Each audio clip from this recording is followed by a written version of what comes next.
큐티라이프 김목사입니다. 시편 48편입니다.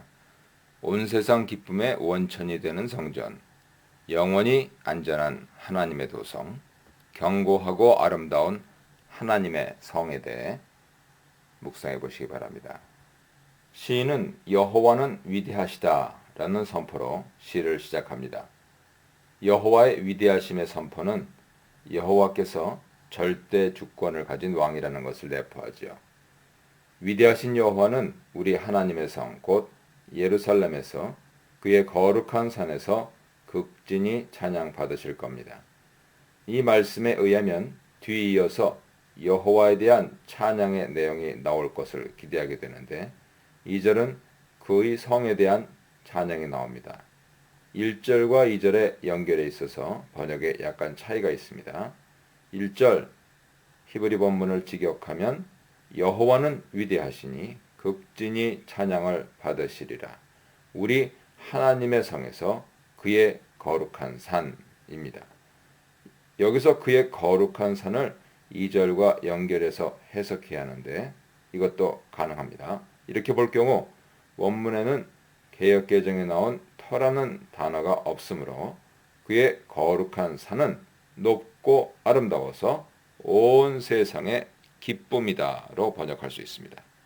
2절은 시온산에 대한 찬양으로 거룩한 산이며 아름답고 온 세계의 기쁨이 되고 큰 왕의 성으로 북방에 있다고 노래합니다. 시온산은 하나님의 거하심으로 거룩한 산으로 불리죠. 시온은 아름답습니다. 성경에서 시온은 온전히 아름다운 곳이라고 말합니다. 시편 50편 2절, 예레미야가 2장 15절, 에스겔 16장 14절 보세요. 그리고 시온은 온 세계의 기쁨입니다. 예레미야가 2장 15절은 시온성을 모든 세상 사람의 기쁨이라 일컫던 성이라고 말하죠. 시온은 온 세상에 기쁨을 주는 복의 근원입니다. 또한 시온은 큰 왕의 도성입니다. 시온성은 위대한 왕이신 여호와가 거하시는 여호와께 속한 성이죠. 시온이 북방에 있다는 것은 시온산이 예루살렘 북쪽에 있기는 하지만 여기서 시온은 도시 전체를 가리키므로 북쪽 방향을 말하는 것이 아니고 우가리 신화에 나오는 자폰산, 즉 신들이 거하는 곳으로 해석할 수 있습니다. 말하자면 시온이 북방에 있다는 것은 진정으로 하나님이 거하시고 통치하시는 장소임을 말하려는 것입니다. 2절은 시온을 찬양하고 그 영광을 드러내지만 그 모든 영광은 그 성에 계시는 하나님께로부터 옵니다. 하나님은 시온 성 안에 돌로 든든하게 쌓은 궁궐이나 요새들에 계셔서 시온 성을 안전하게 지켜주시고 피난처가 되게 하십니다. 시온 성의 아름다움과 견고함에 대한 노래는 결국 시온에 임재하시는 하나님에 대한 찬양입니다. 4절은 그런데 보라 키 흰내로 시작해서 열국이 침략하는 새로운 이미지를 그립니다. 열방의 왕들이 함께 모여서 시온성을 향해 공격해 왔습니다. 그러나 그들의 공격은 즉시 실패로 끝나죠. 그들이 보자마자 너무 놀라고 두려워서 황급히 달아났습니다. 무엇을 보고 놀랐는지는 나오지 않지만 시온성에 계신 여호와 하나님의 임재를 보고 두려워 떨며 도망갔을 것입니다. 그들이 놀람과 두려움에 사로잡혀 떠는 것이 마치 아이를 해산하는 여인이 두려움과 고통 속에서 소리를 지르는 것과 같다고 비유합니다. 산모에게 해산의 진통은 가장 두렵고 극심한 고통일 것입니다. 또한 열방의 왕들과 군대들이 무너져 패퇴하는 것이 마치 주께서 당시 가장 크고 견고한 다시스의 배를 동풍으로 깨뜨리시는 것과 같다고 말합니다. 거룩한 전쟁에서 대적들에게 두려움이 임하는 것이나 주님이 임하실 때 대적들이 혼란에 빠지고 대패하는 것을 성경에서 많이 볼 수 있습니다. 열방의 왕들이 힘을 합하여 쳐들어왔지만 여호와께서 요새가 되심으로 성을 함락하기는커녕 놀람과 두려움에 사로잡혀 산산이 흩어져 도망쳤죠. 이를 본 이스라엘의 회중들이 8절에서 확신의 고백을 합니다. 우리가 들은 대로 만군의 여호와의 상에서 보았다 하는 것은 이스라엘 회중들이 이제까지 조상들의 경험에 대해서 들어서 알고 있던 대로 이제 그들도 직접 보았고 경험하게 되었음을 말합니다. 이스라엘 회중이 들었던 선조들의 경험과 신앙 고백은 하나님이 시온을 지키신다는 것이었죠. 그들이 들었고 지금 그 자리에 그들을 있게 한 선조들의 경험과 신앙 고백이 이제는 직접 경험을 통하여서 자신들의 신앙의 확신으로 고백됩니다.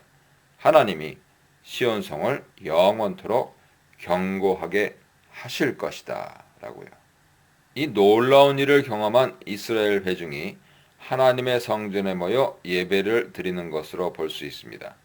이들은 예배 중에 주의 인자하심을 깊이 묵상합니다. 주님이 시온을 영원히 지키심은 언약을 지키시는 신실하신 하나님의 시온에 대한 변함없는 사랑 때문이죠. 이 사랑에 감격하여 찬양을 드립니다. 하나님이여, 주의 이름과 같이 찬양도 땅끝까지 퍼졌습니다. 열방의 왕들을 물리친 위대하신 여호와의 명성이 온 세상에 퍼진 것과 동시에 온 세상에서 여호와를 찬양한다는 것입니다. 뒤이어 주의 오른손에는 정의가 충만하고 주의 심판으로 시온산과 유다의 딸들이 기뻐한다고 말합니다. 이는 시온에 쳐들어온 열왕들을 물리치심은 주님의 공의와 정의를 드러내주는 사건임을 말하죠. 개역개정의 정의는 공의로 번역하는 것이 적절합니다.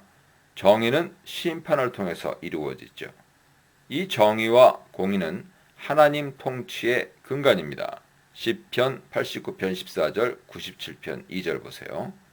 하나님 통치가 이루어지는 곳에는 정의와 공의가 실행됩니다. 여호와께서 열방의 왕들을 패퇴시키신 것은 하나님의 정의와 공의를 무너뜨리는 악의 세력을 물리치고 정의와 공의의 질서를 다시 확립하신 것으로 유다의 딸들이 기뻐하고 그의 명성과 찬송이 땅끝까지 퍼진 것입니다.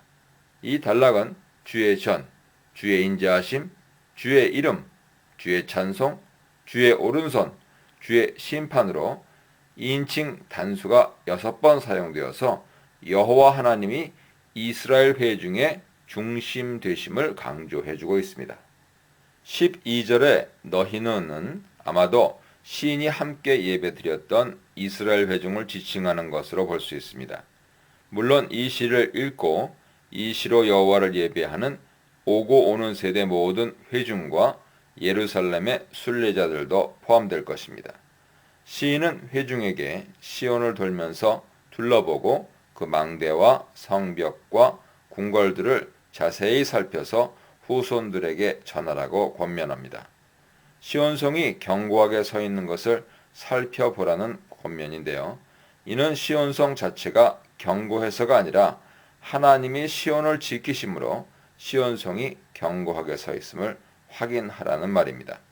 시온성을 공격한 열국의 왕들이 패퇴한 사건을 통해서 만군의 여호와가 시온성을 지키신다는 선조들의 경험과 신앙 고백이 자신들의 경험과 신앙 고백이 된 이스라엘 회중에게 이제 그들의 후손들에게도 그대로 전해줄 것을 명합니다.